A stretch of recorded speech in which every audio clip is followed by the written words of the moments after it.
Captures this. Oh, I think we're live. Well, hello, Substack. This is Shannon MacKinnon, and I am here, and I want to know if you've ever wondered what it means to lead a courageous life. What does it mean to have everyday courage? And if you've ever wondered that, well, then you're in the right spot. Today, I'm pleased to introduce Linda McLachlan. She's a voiceover artist, an actor, a writer, a businesswoman who's worked in the film industry, and a podcaster.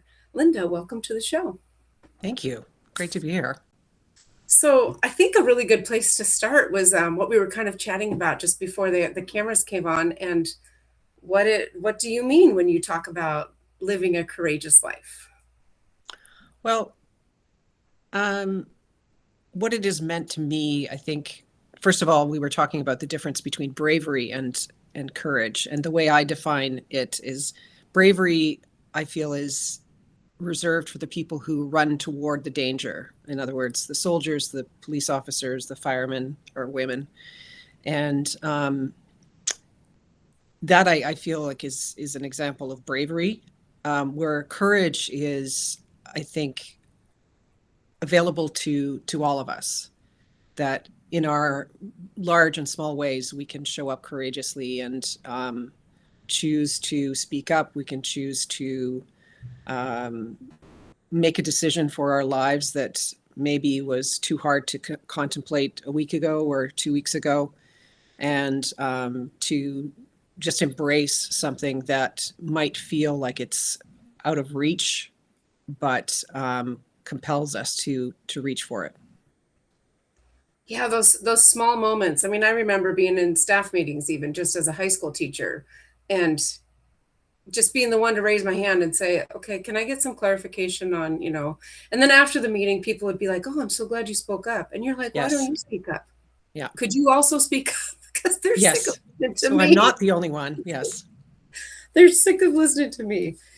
Is there something right now where you feel like in your life right now where you're really choosing to be courageous?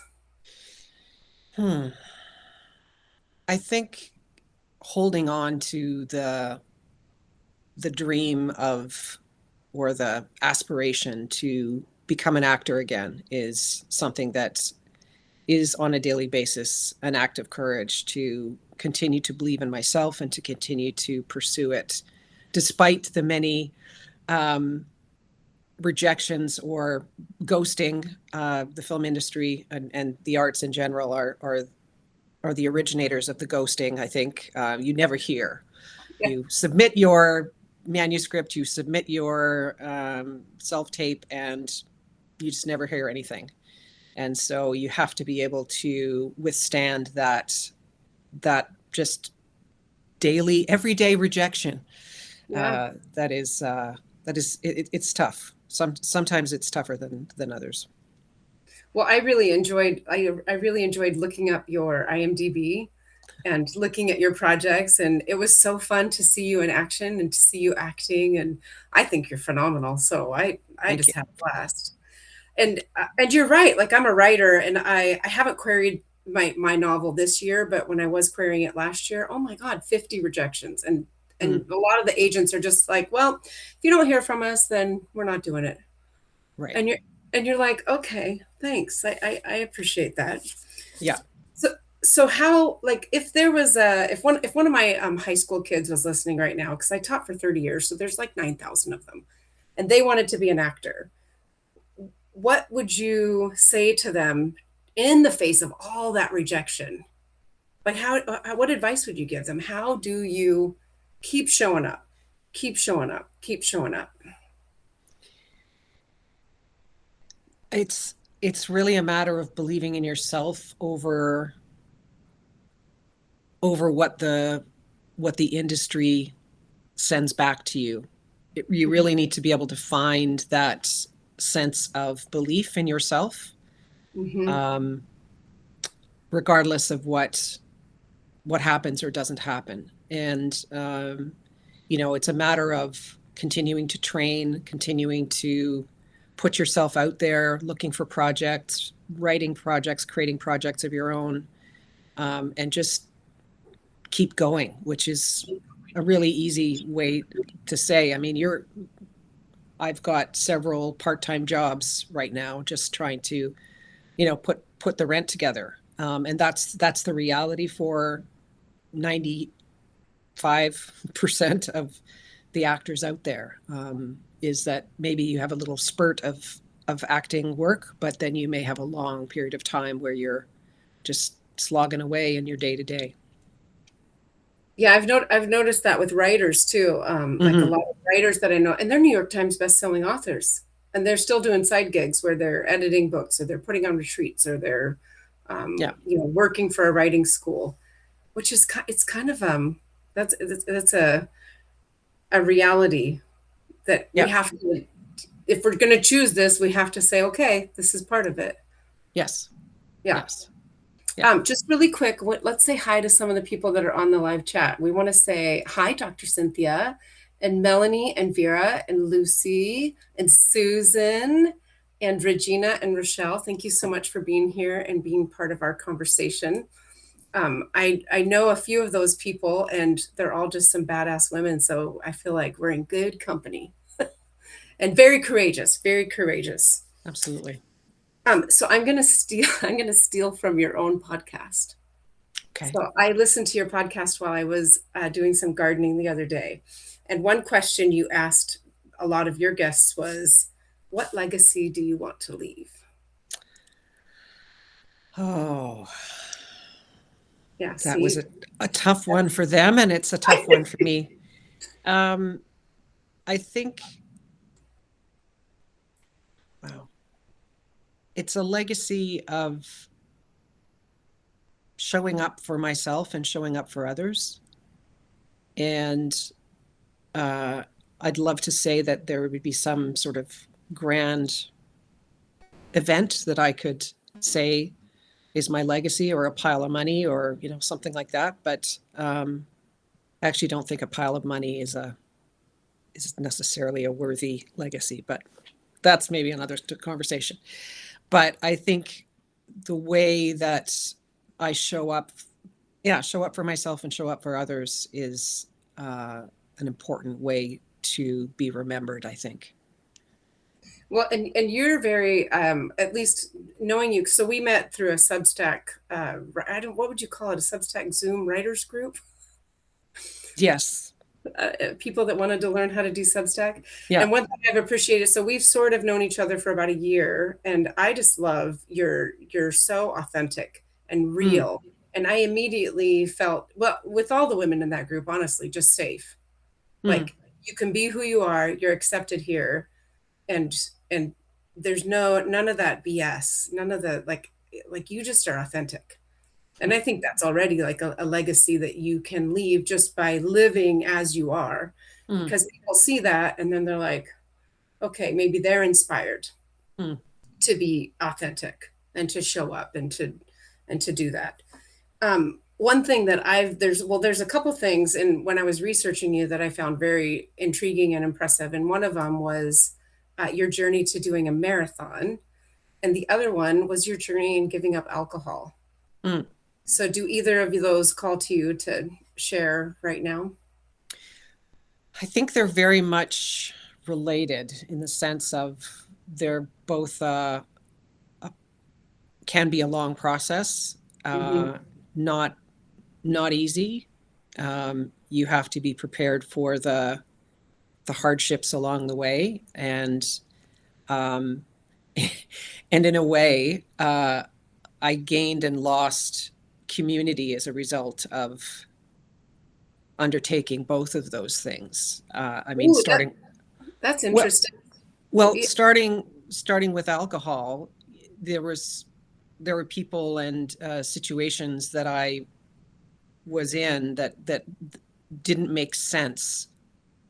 I simply couldn't continue being around people whose life was wrapped around, it's beer o'clock, or wine o'clock, or whatever. And the business that I was in at the time, one of the functions that I had was to be the wine taster for the events that we were doing. Well, that kind of didn't match what I was needing to do in my life. And so that would became one of the many reasons why I was needing to leave. And so surrounding yourself with people who are on a different path is important. And the environment that you're in needs to be different. Obviously, I mean, at the time I was moving to a new house and a new city, new situation. So I decided when I moved that it would be a dry house. So no alcohol, no beer in the back of the fridge for someone else to enjoy. It was just like, if you've got to have a drink, you've got to bring it with you, and you've got to take it away as well. And so it wasn't as though I absolutely couldn't be around people who drank, but I really just didn't want to put myself in situations often where I had to be sort of the one sober person in a crowd of people who were blotto. So, and then training for a marathon was a similar kind of thing, where I needed to reach out and become aware of and comfortable with being around people who ran and people who wanted to look after themselves physically, mentally. And so you start to bring different kinds of food into your house, and you pick up those gels for your long run on Sunday, and you buy running shoes that are better than sort of knocking around type tennis shoes and that kind of thing. So you gradually surround yourself with people and things that remind you of who you are aspiring to be. And so, yeah, so I think they're very similar in that sense. Yeah, and that's an interesting point that you bring up, that as you change, the people that are around you change. Mm-hmm. And that can be scary. So I was telling you before we joined the live chat that one of my favorite meditation teachers here in Tacoma, Washington, her name's Nancy Rebecca, and she does a live every Thursday on YouTube. And today she was talking about how your spirit is like, you are ready for more. You are meant to do more. And your body's like, but no, that's scary. I need to protect you. What do you mean you're going to go live on Substack? That's scary. And just how, when you tell the body, the spirit's like, I get it, we're ready, let's go. But when you tell the body, hey, she used the butterfly as an example. Okay, so here's what's going to happen. So we're going to completely dissolve and liquefy. We're going to go into a really dark place. And everything that you knew before and how you walked on land with your little legs, that's going to go. And you're going to completely transform, and you're going to have wings, and then you're going to fly. And it's a good thing. And your body's like, I don't think I want to dissolve. And I feel like, for me personally, so I quit my job last July, 30 years as a public school teacher. And it's taken me this whole time to sort of step into the new, like, okay, you're a writer now. You're doing that. Like, it looks different. I don't see those colleagues that I used to work with every day. I don't see them all the time anymore.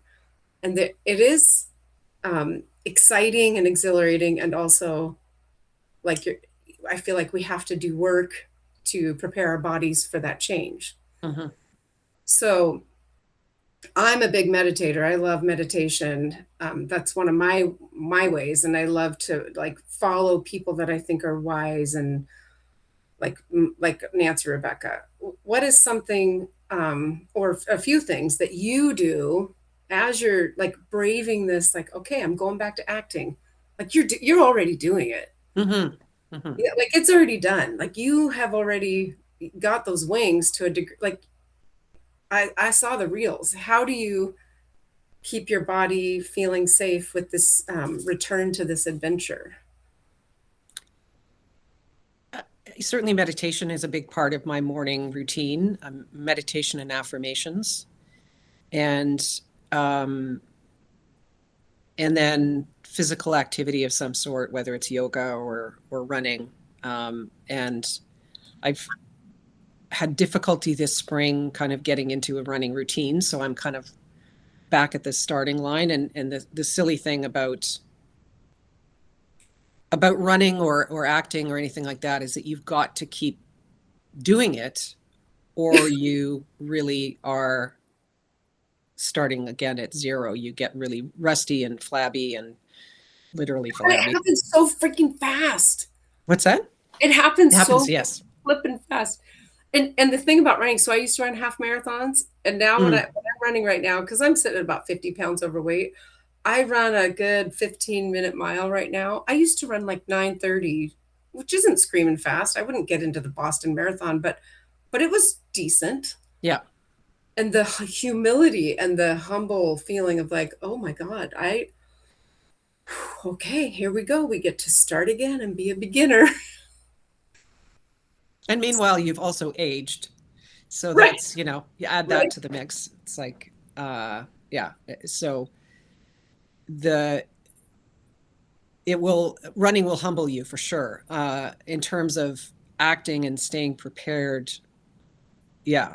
And I even know that I could and should be doing more just in terms of working on monologues, working on scene study, finding friends to get together and read a play or read a screenplay, and just keep going. I have a coach who I worked with a few summers ago, and we continue to stay in touch. And so I'm hoping he's going to put together something very soon to just be able to. I call it an audition gym, just to keep the muscles going, and making sure that we're not getting too rusty. So. Yeah, and then you live close to Toronto, which it seems like that there's a lot going on there. So Mm-hmm. there's a lot of opportunity. Like you don't have to move somewhere else. You can find work locally or Yes. Yeah, that's right. That's right. But I'm close to Toronto, like New Jersey is close to New York. So it's close-ish. close-ish. Yeah. There's a fellow here in Tacoma who's very excited that he wants to make it Tacoma Wood. He's very excited Right. about looking at so Vancouver, Canada Mm-hmm. has done a phenomenal job of the film industry, and Belfast, Northern Ireland has done a really good job of just taking away barriers. So this Mm-hmm. guy from Grit City Studio here in Tacoma, he's like, "We're going to do it. Let's do it." And I am so excited to be Yeah. part of it because I Yeah. think I think that with his positivity and leadership and the way he gathers people, I think it will happen. Mm-hmm. I think in 10 years, it's totally possible that Tacoma could be a film hub. Mm-hmm. Well, So, like Atlanta has become a massive film hub. yes, yeah, Yeah. Yeah. yeah. One of our Story Summit friends, so that's the other story school that I'm part of. She just had one of her verticals got done Mm, in Atlanta. Yeah. right. So it's super exciting. Mm-hmm. So really quick, just want to acknowledge everybody that's there. Oh, Kathy Karn is here too, and Regina and Sandy. I think that's my cousin. Hi, thanks for being here. Thanks for supporting us. So, in terms of a courageous life, what are you most excited about going forward? Oh, I think I think progression. I've just joined the union, the actors union here in Canada. So it's a it's a different mindset and kind of a different level of work that's being when I am getting an audition, that I'm being offered. And so that's very exciting, frightening as well, because you feel the pressure of oh my gosh, I really want to get this. And so And so then when you feel that pressure, how do you work with that to make it so that how do you show up courageously when you're confronted with that pressure? For the most part, it's about flipping it into excitement. We were talking just Yeah. before we came on just about the difference between the fear versus the excitement of getting a chance to do something. And so I try and get in the mindset of this is a great opportunity for me to be able to do what I love to do and just to do the best work that I possibly can and show up and do it the best I can on the day. And sometimes works out and sometimes it doesn't. I mean, I've had some really awful auditions when I've actually been with a casting director and kind of gone to the next stage, and I've just completely blown it. And those are hard because that maybe I wasn't right for it anyway. That's certainly a possibility, but you But kind of feel like, I feel like you have to be like an etch a sketch. yeah, So I've never an done. emotional etch a sketch. Yes. Yeah, because I haven't done acting. I don't know much about that aside from what I've learned from Story Summit and screenwriting. But as an athlete, I played soccer Mm-hmm. at the university level, and if you screw up, you can't. You don't have to. There's no time. You can't just be like, "Well, that was dumb." You just got to be like, "Moving on, next Yeah. play," and just Yeah. really be in the moment, Yeah. and just like, "Okay, that's it's. We're done." Yeah. How did so you went to the National Theatre School of Canada? Mm-hmm. Did you do plays when you were a child? How did you get involved in acting in the first place? Yeah. You know, got into drama as a kid, took workshops and summer camp and that kind of thing. But I wasn't pursuing it professionally or anything Hmm. as a kid. But yeah, when it came time to figuring out what I wanted to do with my life, that was what I wanted to do. And so auditioned at, I was 19 when I went to theater school, I guess. Hmm. Um, so, and I was the youngest in my class. And so that was a intense and tremendous and sometimes awful experience. I think one thing that I've come to realize is, or I guess come to believe, um, so I started writing, 15 years ago, but I only Mm-hmm. started getting into screenwriting maybe a year and a half ago. Okay. But I really wholeheartedly believe that stories change the world. Yes. And that when you look at the movies that are out there that where you get fully immersed into the experience and Mm-hmm. you can go to the 1600s or you can experience what it was like to be a black person in the 60s, not really experience it, but you know what I mean, like Mm-hmm.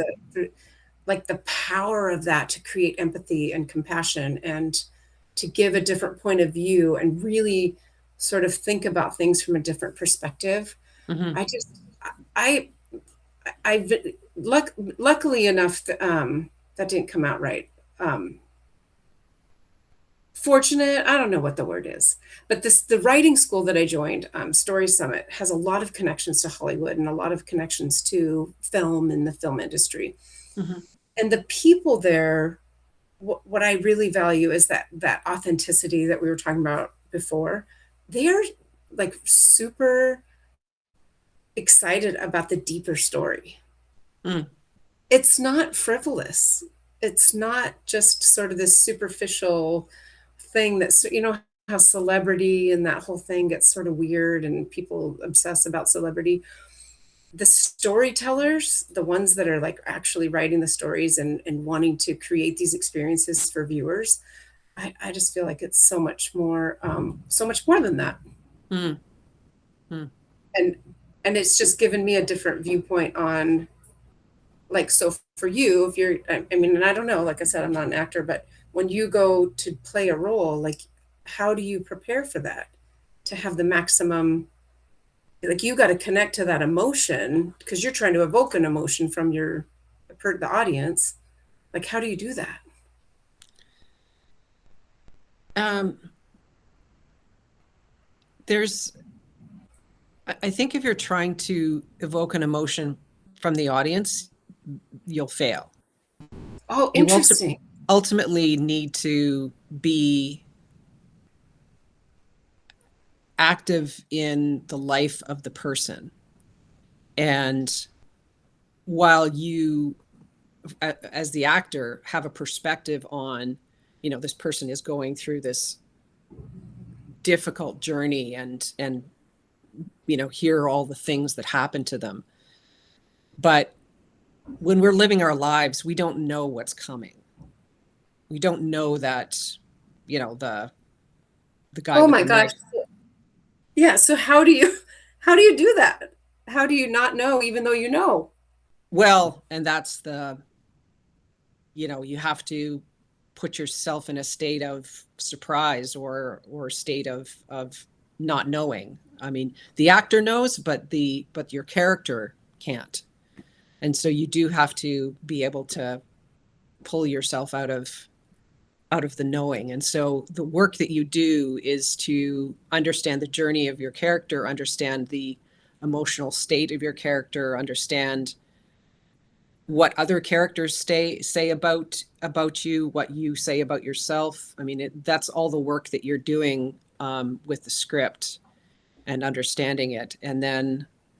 Um, and then, of course, in film and television, you also have a whole creative team who are telling the story from their perspective as well. The director is telling a story. The cinematographer, the Yeah. sound engineer, everybody's a part of telling that story. The person who's the musical director, etc.